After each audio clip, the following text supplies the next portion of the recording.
I'm Tyler Halliwell, and we're here to talk about another one of my builds, this time the Oni, which is a demon from Japanese folklore.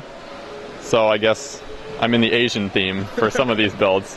So this was just kind of a fun build that I did at the end of my Christmas break this year. I always seem to only gain inspiration right before I go back to school. So that was a nice 24-hour speed build where I was like, oh wait, I must build one more thing before I'm away from my bricks, which tends to happen too often. So I tend to build a lot of creepy stuff, which maybe some people worry about me. But I was noticing that trend as we were looking at the builds. But I swear that this doesn't reflect on my personality at all. So it's just like a Japanese demon, and I was really influenced by Stuart Delahaye, who's just another AFOL who's in my LUG Virtual LUG, because he built one for the Mock Olympics on Mock Pages this year. He built another Oni, and so once he built it, I was like, wow, that was a build. Do you ever see a build and you're like, wow, I wish I had built that? It's just really cool and something in your style. So I saw it and I told him that I was going to build one. And so I got around to it. But it was a lot of fun to make it at a scale that I'm not really used to building at, because I usually build a lot larger.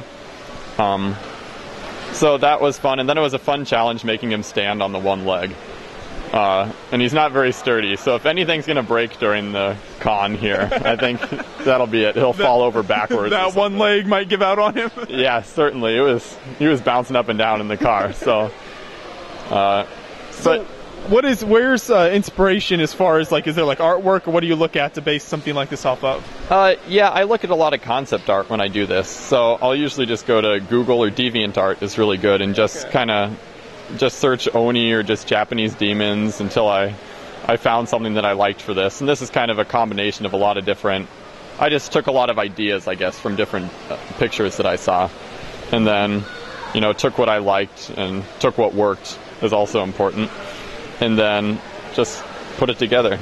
So he was another fun one that I did where I didn't have an exact picture that I copied. Yeah. So and something I noticed that there's a lot of hinge joints. Was that tough to do to get all those to stay together, or how did that go together for you? This one was okay because he doesn't weigh a lot, but because of the hinge joints, I'm not as happy with it because you can, see the hinges. Yeah. Whereas a lot of mine, I like to really hide the connection pieces, but that's just what comes with a smaller scale. So it wasn't a huge challenge. He's relatively sturdy. I wouldn't say incredibly sturdy. But it's certainly a challenge to hide the hinge joints, or to find the hinge joints in the same color, or in the correct color, I should say. Because I tend to build... I rarely order things 4 builds ahead of time. I like to just build with what I have, and then if I need something, of course, for a large project, I'll order it. So it was a fun challenge to find pieces that I had in red, and then make those work with the form I wanted. But yeah, the hinge joints so far seem to be holding up okay, I guess. Yeah, I think it seems to work fine for that build. So very cool. I think that turned out great. Thanks for showing that to us. Thank you.